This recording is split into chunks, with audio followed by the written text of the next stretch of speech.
It started with a single report that at first seemed routine, another brief in a day already filled with official denials and restrained statements. Yet by the time the information reached the internal monitoring channels, it became clear something had gone wrong inside the chain of command. According to sources close to operational structures, an order had been transmitted directly from the Kremlin, bypassing traditional filters of military approval. The content of that order, as later described by several interlocutors, left little room for interpretation. Targets classified as non-strategic were suddenly redefined. In practice, that meant civilian zones.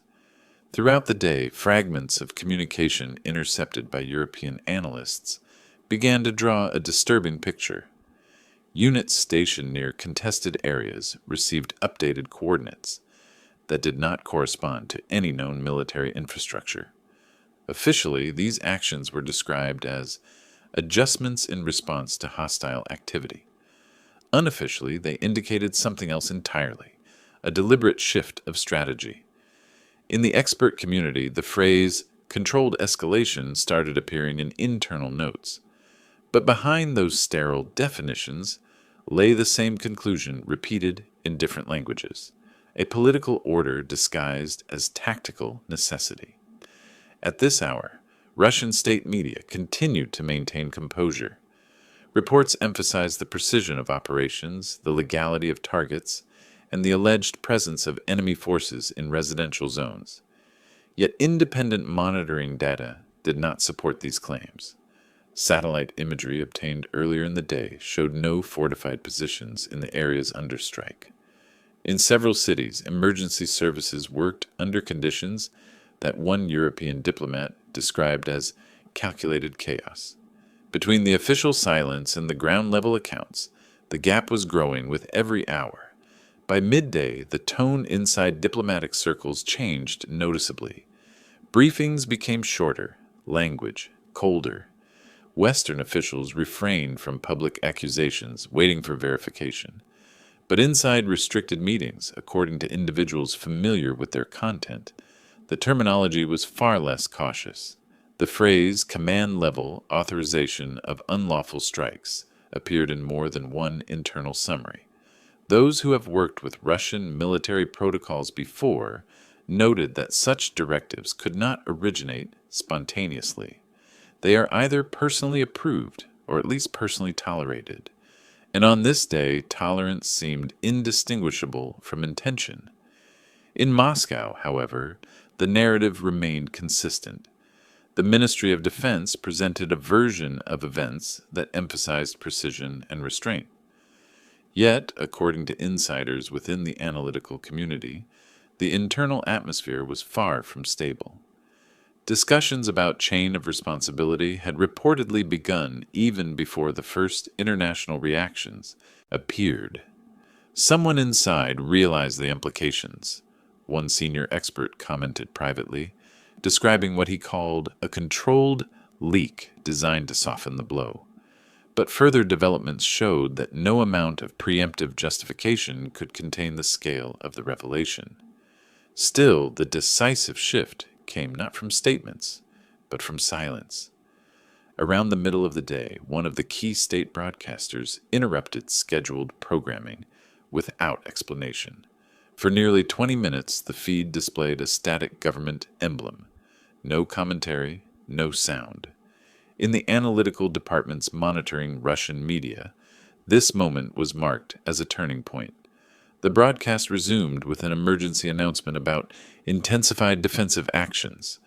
But the timing of that interruption, coinciding with the first verified reports of civilian casualties, suggested a different motive. The leadership was buying time to coordinate its message. At the same time, several communication channels, used by local administrations in the affected regions, began to go offline. Officials avoided giving numbers, limiting themselves to vague formulations. Situational control maintained. Response measures ongoing. Yet by then, visual evidence had already circulated across restricted intelligence feeds. The images contradicted every official claim. In one sequence analyzed by military experts, The strike pattern showed no indication of targeting infrastructure, only clusters of residential blocks. By this point, even loyal commentators started adjusting their tone. Instead of absolute certainty, the language turned conditional. If confirmed, pending verification, according to preliminary data. In the language of state-controlled narratives, that was more than hesitation. It was fracture. Observers in Kiev and Brussels interpreted it as a signal that internal consensus inside the Kremlin was wavering. Some called it an error in communication. Others saw it as evidence of internal disagreement about how far the operation should go. But all agreed on one thing. The decision had already been executed. According to information obtained throughout the day, the order in question was transmitted through a closed circuit, usually reserved for emergency security alerts. This meant it bypassed the General Staff's standard review procedure. That alone changes the nature of the operation, noted one intelligence analyst familiar with the structure. When the instruction moves directly from the political center to field commanders, it ceases to be a military act. It becomes a message. And on this day, that message appeared to be directed not at the enemy, but at the world observing from a distance. Officially, nothing was acknowledged. The rhetoric remained measured, the tone composed. Yet behind those restrained statements, the pattern was unmistakable. Civilian areas were struck under political instruction, and evidence of this decision, fragmentary but consistent, began surfacing across multiple independent channels. The consequences of that exposure were still unfolding by the time the first foreign reactions appeared. But for those inside the analytical teams following the signals minute by minute, one conclusion was already clear. The line that once separated control from aggression had quietly disappeared. Perhaps it is precisely at moments like this that attention matters most. As sources in the International Monitoring Mission quietly remarked, this is not the end of a process, but the start of something far deeper. It may be worth staying alert to what unfolds next, because according to those who know how these systems operate, the silence that follows such revelations rarely lasts long. By the middle of the day, fragments of information began to align into a clearer structure. What had first seemed like isolated incidents now appeared interconnected, forming a chain of decisions that pointed upward, not sideways. According to internal diplomatic briefings reviewed by several European agencies, the sequence of strikes followed a logic inconsistent with battlefield necessity. Instead, it matched a pattern of psychological operations. Pressure applied not on the military front, but on the collective conscience of those observing from abroad. In simple terms, the goal was not tactical success, but demonstration, the kind that speaks through destruction rather than statements. Officially, Russian authorities maintained their composure. The language of the midday briefings was predictable. Precise actions, defensive response, elimination of threats. Yet cross-analysis of flight paths and intercepted coordinates revealed that some of those threats had been hospitals, schools, and temporary shelters. In the expert community, this discrepancy triggered a quiet reassessment of intent. By early afternoon, several intelligence services concluded that the strikes were not errors or malfunctions. They were calibrated. A European analyst described the pattern as too deliberate to be coincidental, too consistent to be improvised. Meanwhile, the international reaction was forming cautiously. Statements of condemnation appeared measured, as if the full scope of the evidence was still being verified. But behind closed doors, urgency grew. According to insiders, a confidential meeting of security advisors, convened in Brussels, discussed the emerging conclusion: a deliberate attack on civilians authorized at the highest level. The discussion reportedly shifted from verification to response scenarios. They know it happened, one participant later remarked. The question is how to frame it without escalating the conflict further. Between diplomatic caution and political necessity, the line was growing thinner. In Moscow, the tone of internal communications reflected unease. Mid-level officials received instructions to refrain from discussing unauthorized interpretations of field reports. Monitoring groups tracking the information flow noticed a sudden increase in deleted posts from regional administrations. In one case, a message describing significant losses among non-combatants vanished less than 5 minutes after publication. This pattern repeated across several channels, suggesting not spontaneous error, but a coordinated effort to suppress acknowledgement. "The command understands what was done," said one intelligence officer familiar with the process, "but they cannot afford to admit it, not even internally." Yet, as often happens, silence only amplified the noise.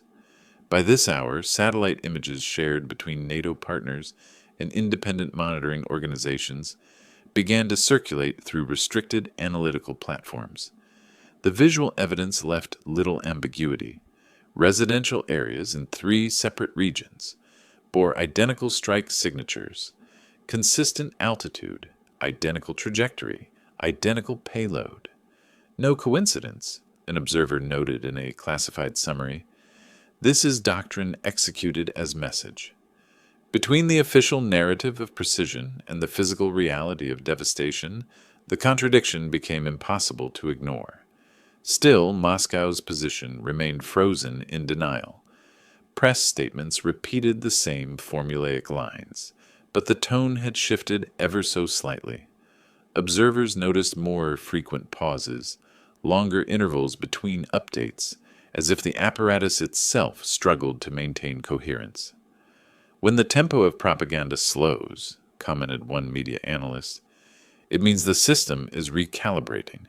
Something inside is broken." The same hour, according to internal dispatches, several senior communication advisors were summoned to a closed session, an emergency coordination to unify language across all state channels. No new statement followed. In Kyiv, the reaction was restrained but pointed. Officials described the attacks as systematic terror, but avoided naming individuals. The focus, according to local analysts, was not on emotion but on evidence. "They want this documented, not dramatized," said a diplomatic observer stationed near the capital. That strategy, calm and deliberate, contrasted sharply with the increasingly defensive rhetoric emerging from Moscow. And it was precisely that contrast, composure versus denial, that began shifting international perception. As the day progressed, reports emerged that several Russian officers stationed near the impact zones were themselves requesting clarification on the legality of their directives. This detail, if confirmed, would suggest internal resistance, or at least discomfort, within operational ranks. Once field units start questioning orders, it's no longer a controlled hierarchy, explained a senior defense analyst in Berlin. It becomes a chain of uncertainty. For the Kremlin, that uncertainty was dangerous. For the outside world, it was confirmation of something long suspected, that control within the system was maintained not by loyalty, but by fear. Between the layers of official silence and unofficial leaks, the picture took shape. A day when command and conscience collided, and the order prevailed. But the real story, according to those who examined the intelligence, was not in the decision itself, but in how swiftly the apparatus moved to obscure it. "Speed of concealment," one investigator remarked, "is often the best measure of guilt." And by that measure, the system was working at full capacity. At this stage, the narrative presented to the public diverged completely from the internal assessments circulating in intelligence and diplomatic reports. The government spoke of defense, while analysts described aggression.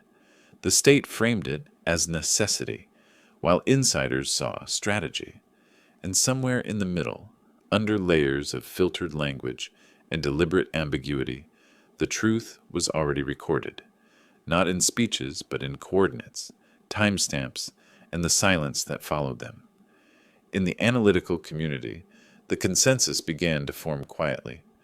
What unfolded on this day was not a military operation, but a test of obedience, of fear, of the world's willingness to look away. But further analysis suggested something even more concerning. The command structure that enabled this decision was not temporary. It was systemic, built precisely for moments when law must yield to message. By the time evening briefings concluded, one phrase echoed across several internal communications. Contain the narrative. It appeared in reports, directives, and even diplomatic cables. Yet containment, as history often proves, rarely lasts. The truth, once recorded in the data streams of those who observe, does not vanish. It only waits. And according to multiple sources following the developments closely, what had begun as an order would soon evolve into something far larger, a reckoning inside the very system that issued it. But that realization was still ahead. For now, all that remained visible was the surface calm of official denials, and the quiet certainty among those who knew how these stories unfold. The narrative was holding, but only just. And beneath it, the first fractures had already begun to form. By this point, the official narrative was beginning to drift out of sync with observable reality. In the controlled cadence of government briefings, words like precision, response, and neutralization still echoed with ritual familiarity. Yet within intelligence summaries reviewed in real time, a different vocabulary was emerging. Intentional, unrestricted, politically driven. According to analysts who cross-verified the strike data, the divergence between public messaging and operational truth was no longer a matter of interpretation. It was a matter of record. The same directive that had been justified as tactical necessity now revealed itself as a deliberate order to target those beyond the battlefield. Inside Moscow, a quiet struggle was unfolding. Sources familiar with the internal security apparatus described a sudden tightening of access to communication networks between ministries.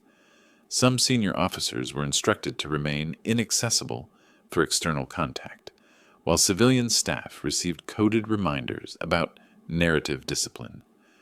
Officially, the reason cited was to prevent misinformation. Unofficially, it signaled containment, an effort to suppress the growing realization that the order, once denied, had left a digital trace impossible to erase. Every encrypted channel leaves a shadow, said one technical expert with knowledge of the monitoring systems.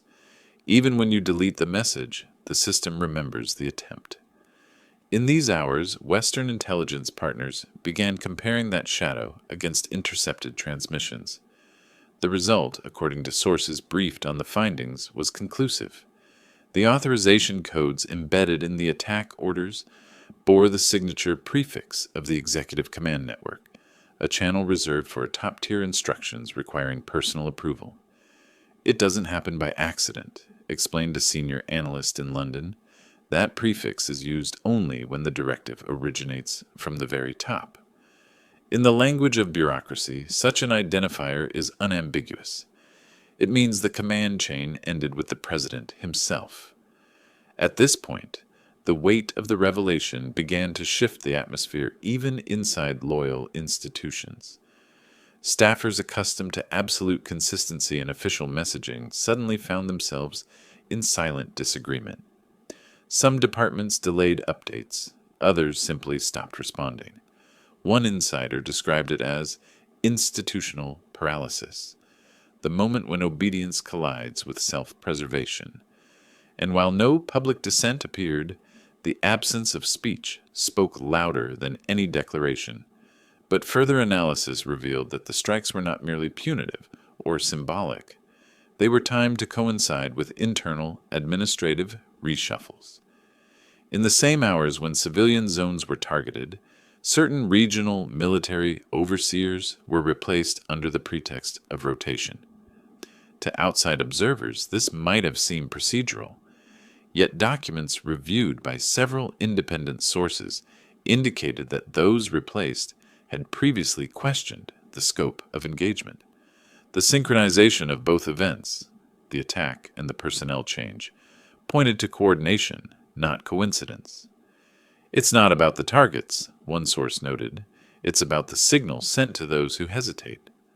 By now, the phrase controlled escalation, once confined to analytic jargon, had entered private diplomatic language. Officials who rarely spoke off record began to describe the incident as a strategic demonstration, a way to remind domestic and foreign audiences alike that the command remains indivisible and unquestioned. It's not only war, said a European defense official under condition of anonymity. It's a message in the shape of violence. The chilling precision of that statement captured what analysts had already begun to suspect. The purpose of the strike was not to win territory, but to enforce hierarchy. Meanwhile, fragments of internal correspondence began leaking through intermediary sources. Several of these communications, verified by technical analysis, showed that at least one field commander had refused to execute the full extent of his directive, citing ethical limitations. Within hours, his communication device went offline. No further trace of his unit appeared in subsequent situational reports. In the intelligence community, this disappearance was interpreted as confirmation that internal resistance existed and was being eliminated quietly. That's how control is maintained, said an Eastern European analyst familiar with similar past cases, through demonstration of consequence. But the reaction outside Russia was changing in tone as well. Public statements remained cautious, yet the underlying discussions grew sharper. Analysts inside the UN's monitoring network began classifying the event not as an operational misstep, but as a war crime in progress. The choice of words was deliberate, present tense, not past, because the act was not over. Its logic was still unfolding, and by this time, humanitarian teams operating in nearby regions had documented enough to link the official order to identifiable casualties. It was no longer an allegation, it was evidence waiting to be named. Still, the Kremlin's composure persisted, though thinner now, more mechanical. Each briefing carried the same hollow assurances. Yet in the pauses between sentences, the silence became heavier. Observers noted the subtle linguistic shifts. Verbs in the past tense replaced with neutral participles, statements delivered without direct attribution. That's when the system begins to speak in passive voice, commented a media linguist, because responsibility no longer fits into grammar. Between the layers of public calm and private panic, one truth solidified. The command structure had crossed a threshold it could no longer deny. Those who followed the internal patterns of Russian power understood that such moments mark not only escalation, but exposure. The machine that once controlled the narrative now had to defend it, and the more it defended, the more it revealed. At this stage, the analytical departments, following the situation minute by minute, began to treat it not as a military development, but as an institutional crisis. Every system has a moment when it stops acting and starts reacting, said one senior observer. This is that moment. For the Kremlin, that meant defending not the act, but the illusion of control. For the outside world, it meant watching the first visible cracks in a wall, long believed unbreakable. Perhaps that is why, within professional circles, an unusual calm settled over the analysis desks. It's not over, one insider remarked quietly. It's only beginning to show. Many of those familiar with such signals know how quickly events can shift once the internal machinery begins to consume itself. In the hours that followed, more encrypted data was flagged, more inconsistencies appeared in official reports, and the language of denial grew thinner, almost fragile. And it was then that a phrase began circulating among analysts. The order that exposed the system. It wasn't an accusation, it was a description, because by authorizing the unthinkable, the leadership had revealed what insiders had long suspected, that control itself had become the greatest vulnerability. Those tracking the signals in real time quietly noted one more thing. Patterns like these do not fade quickly. Once the internal mechanism of concealment begins to falter, it rarely returns to full strength. which is why in analytical circles, one piece of advice kept repeating throughout the day: stay attentive to what unfolds next. For those who understand the rhythm of power, this is often the moment when history stops hiding. And that, as several sources agreed, is precisely when one should keep watching. By now, the rhythm of the day had changed. The atmosphere around official institutions in Moscow felt heavy, almost airless, as if the machinery of the state itself had entered a mode of silent endurance. According to multiple diplomatic observers, the tone of internal correspondence shifted from command to containment. Instead of issuing new instructions, departments began asking for alignment of interpretations. The phrase, used repeatedly in documents circulated through restricted channels, revealed a new priority: not to manage the situation, but to control the story about it. In these hours, intelligence analysts across several European capitals began noticing patterns consistent with information lockdown. Access logs to state communication networks displayed abrupt interruptions. Some internal servers went offline for scheduled maintenance, a term that in this context meant data sanitization. That's always the sign, one cybersecurity specialist remarked. When a system starts erasing itself, it's because something inside it has already broken. Meanwhile, satellite monitoring confirmed that movement across specific military installations in western Russia increased sharply, though official commentary framed it as routine rotation. Inside diplomatic circles, however, few believed the day was routine. According to individuals briefed on restricted sessions held across Brussels and Geneva, the discussion had already shifted from verification to accountability. The evidence, command chain codes, intercepted communications, and satellite imagery pointed consistently to one conclusion.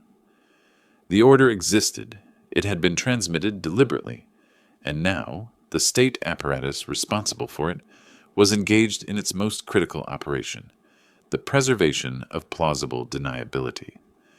They're no longer managing a conflict, one Western official commented. They're managing a scandal that hasn't yet been named.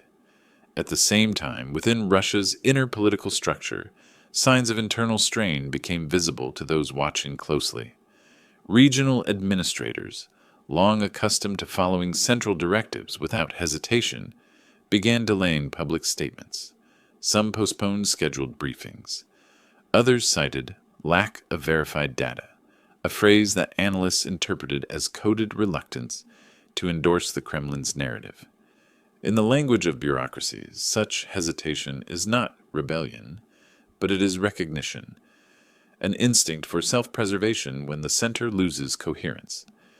By afternoon, fragments of unverified communication began surfacing through encrypted channels used by civil volunteers in affected regions. The content of those messages was consistent. Local authorities were instructed not to release casualty figures without federal authorization. In several cities, journalists reported being turned away from hospitals. Access was restricted, records sealed. They're containing the visual evidence, explained one humanitarian coordinator. Numbers can be argued, images cannot. The same pattern had appeared in earlier conflicts, but this time the scale of coordination was far broader. According to analysts familiar with the Russian information model, the current operation bore the hallmarks of central crisis management: staged responses, delayed publications, pre-approved language templates. Each layer of bureaucracy acted like insulation, slowing the transmission of reality upward. The system doesn't deny immediately, said one media observer. It waits, measures, and then releases an alternative version just as the truth begins to solidify. By this hour, that alternative version was already forming, a narrative built around alleged provocations and external manipulation. Yet for those monitoring the data, the contradiction was too sharp to hide. The coordinates of the attacks matched none of the claimed threats. In the expert community, this realization produced a subtle shift in tone. Commentaries that once sought to interpret events now began to describe them. The vocabulary of assumption gave way to the vocabulary of confirmation. We're no longer analyzing possibilities, noted one intelligence summary, distributed to partner agencies. We are documenting procedure. Such phrasing carries weight. It marks the transition from observation to evidence. And once that transition occurs, the question of intention ceases to be theoretical. Within Moscow, meanwhile, senior advisors were reportedly summoned for a series of late-day consultations at undisclosed locations. The agenda, according to two individuals familiar with the matter, centered on communication strategy rather than military logistics. "They're trying to craft a version of reality that survives the day," one of them said, "because by tomorrow, the world will already have its own." That quiet acknowledgement, the awareness that control over narrative had become as important as control over territory, was telling. It reflected a regime operating under informational siege. In parallel, Western intelligence services prepared briefings for their respective governments. The internal language was unusually direct. One report, circulated among senior officials, described the situation as a deliberate and state-sanctioned attack on civilians. The phrasing was precise, deliberate, and carefully timed, suggesting that the document had been cleared at the highest level before release. "They know the implications," a source involved in its preparation noted. "Once that phrase enters official communication, there's no return to ambiguity." But even as the evidence mounted, reactions remained restrained. No major government issued immediate public accusations. Instead, there was a sense of deliberate pause, a recognition that the political weight of direct attribution would reshape the conflict itself. In the language of diplomacy, silence is often the loudest form of preparation. Behind closed doors, discussions began focusing on coordinated response mechanisms, sanctions, investigative committees, international resolutions. Yet none of these actions could alter the underlying fact already known within intelligence circles. The decision had been made at the top, and the system had obeyed. As the day continued, those following the developments, minute by minute, began to note a subtle but irreversible change in tone across Russian state media. Broadcasts that once exuded confidence now sounded mechanical, their rhythm slower, their emphasis misplaced. Phrases like "under control" and "stabilization achieved" appeared more frequently, often in contexts where no stability existed. "That's the voice of a machine trying to reassure itself," one media linguist observed. "It's not communication anymore, it's self-soothing." And still, beneath the calm exterior, pressure was building. Several intelligence agencies reported that encrypted chatter within Russian defense channels increased dramatically. Short, coded messages, irregular in timing, analysts interpreted it as preparation for potential fallout, both political and internal. "They're not afraid of the outside world," one expert concluded. "They're afraid of what happens when their own people start connecting the dots." By this moment, the crisis had reached a point of no return. Every attempt to manage the perception of events only drew more attention to their reality. And within professional circles, one phrase circulated quietly but persistently: "The cover-up has become the evidence." It was no longer about what happened. It was about who knew and when. In these conditions, silence ceased to be protection. It became confession. Observers monitoring the evolution of the narrative agreed on one thing: the machinery of denial was beginning to strain under its own weight. And while the official version still held in public view, its foundations were already eroding from within. The day was not over, but those who understood the rhythm of power recognized the moment precisely, the point when a state begins to fight not its enemies, but its own reflection. However, what followed in the next phase revealed something even deeper: the realization that exposure was not the end of control, but its new form. And as analysts warned quietly in their briefings, the silence surrounding this day was not the conclusion of a story. It was the opening act of a far more dangerous one. By the time the day began to close, The air around official Moscow had taken on a peculiar stillness. Not calm, but suspension. According to information compiled by diplomatic monitors, internal communications had nearly stopped. There were no new statements, no clarifications, only repetition of earlier phrases that now sounded detached from the world outside. Stabilization achieved. No civilian targets involved. Information warfare.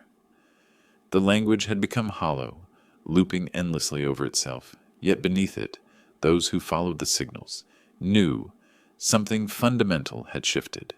The state was no longer speaking to the world. It was speaking to itself.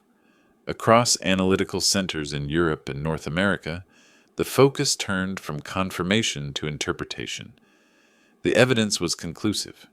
The order had been given, executed, and now embedded in the day's data trail. But experts began asking another question.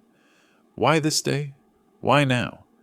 According to multiple assessments, the timing was deliberate. The strikes coincided with growing tensions inside Russia's own power architecture, a moment when internal cohesion demanded a demonstration of absolute authority.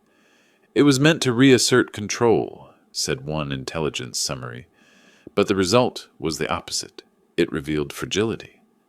Inside diplomatic briefings held in Geneva and Berlin, discussions took on a tone of grim clarity.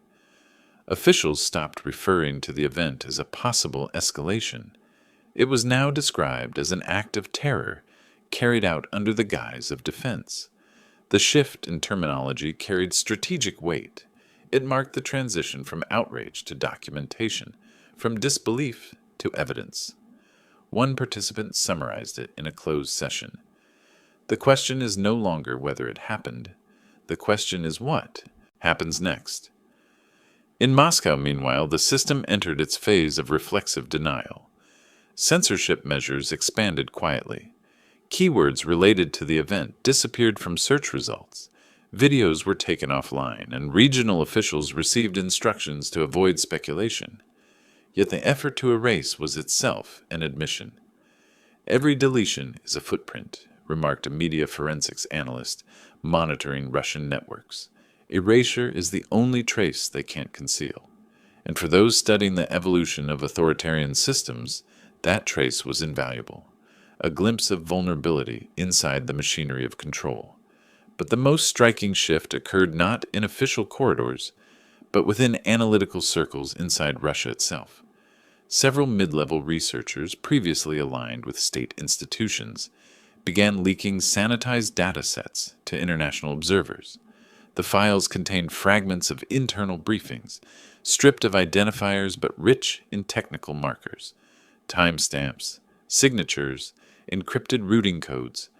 When cross-referenced, they confirmed what had already been suspected.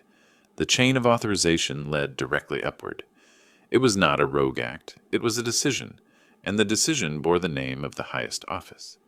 According to those familiar with Russian command culture, such exposure carries a cost far beyond political embarrassment. It undermines the illusion of infallibility, the cornerstone on which the system rests. When the perception of control falters, explained one veteran analyst, the power structure turns inward. It begins to suspect itself. Evidence from recent communications suggested exactly that. A tightening of internal surveillance, quiet transfers of personnel, and the sudden disappearance of several mid-level figures involved in earlier briefings. None of this was acknowledged publicly, but the rhythm of replacement spoke for itself. Meanwhile, humanitarian organizations operating in the targeted regions continued to collect evidence. Their reports, drafted in neutral language, described patterns of destruction incompatible with official claims. Civilian areas had been struck in coordinated intervals, indicating deliberate sequencing rather than accidental misfire. "The geometry tells the story," one investigator said. "It's not emotion, it's mathematics." These documents, shared with multiple monitoring bodies, would later become the foundation for legal assessment. Yet for the analysts watching events unfold in real time, their significance was already clear. The data itself had become testimony. As daylight faded, new signals emerged from within the Russian establishment. Internal chatter hinted at growing friction between military command and political leadership. Some senior officers reportedly requested formal clarification on engagement protocols, an act that, in the current climate, bordered on defiance. Others simply fell silent. Silence in this context isn't obedience, one European defense analyst observed. It's distance. Those following the pattern understood what it meant. The system was fragmenting along its own fault lines. And still, official broadcasters maintained their rhythm, their tone eerily steady. Reports emphasized control, unity, continuity, but their words no longer resonated. They floated above the surface like fragments of a script no one believed in. Even within Russian state channels, subtle linguistic hesitations began to appear. Misplaced pauses, cautious phrasing, unfinished sentences. The machine was still speaking, but the voice was trembling. By this moment, observers across intelligence and diplomatic communities reached an implicit consensus. The day would mark a threshold. Not because of the violence, said one senior official, but because of what the violence revealed. The order to attack civilians was not just a crime, it was a mirror. It showed a leadership willing to test its own moral limits and a system willing to obey. And once that image surfaced, it could not be unseen. In the hours that followed, no new announcements came. The Kremlin's press office remained silent. But silence, as every analyst knew, is not absence. It is strategy. It allows space for recalibration, for narrative reconstruction, for denial to settle into something resembling memory. Yet this time, the memory had already escaped control. The data, the imagery, the communications, all were now dispersed across networks far beyond the reach of censorship. The event had become irreversible. In expert discussions later that day, one conclusion resonated more than others. Power, once forced to act against its own mask, loses the ability to restore it. What had begun as an act of intimidation had transformed into exposure. The command that was meant to demonstrate strength had instead illuminated weakness, the kind that can only exist inside absolute authority. By the end of the day, the official version still stood, repeated by disciplined anchors and printed in loyal newspapers. But those who analyzed such systems understood. The truth had already detached from the narrative. It was moving silently through diplomatic channels, intelligence reports, and the collective awareness of those who read between the lines. The process was irreversible. Perhaps that is why, in professional circles, the conversation grew quiet toward the close of the day. It's no longer about accountability, one analyst said softly. It's about consequence. Because in the architecture of power, consequence doesn't announce itself. It accumulates, and when it finally surfaces, it does so without warning, in moments that look calm from the outside. For now, the surface remains still. Officially, the narrative is intact, but beneath it, the foundation has shifted, subtly, permanently. Those who have studied such moments know the silence that follows them is not peace, it is pressure, waiting for release. And perhaps that is the most important lesson this day leaves behind, that in systems built on control, the truth does not vanish when suppressed. It waits. It waits in data, in whispers, in the quiet calculations of those who have seen too much. It waits, and it always returns.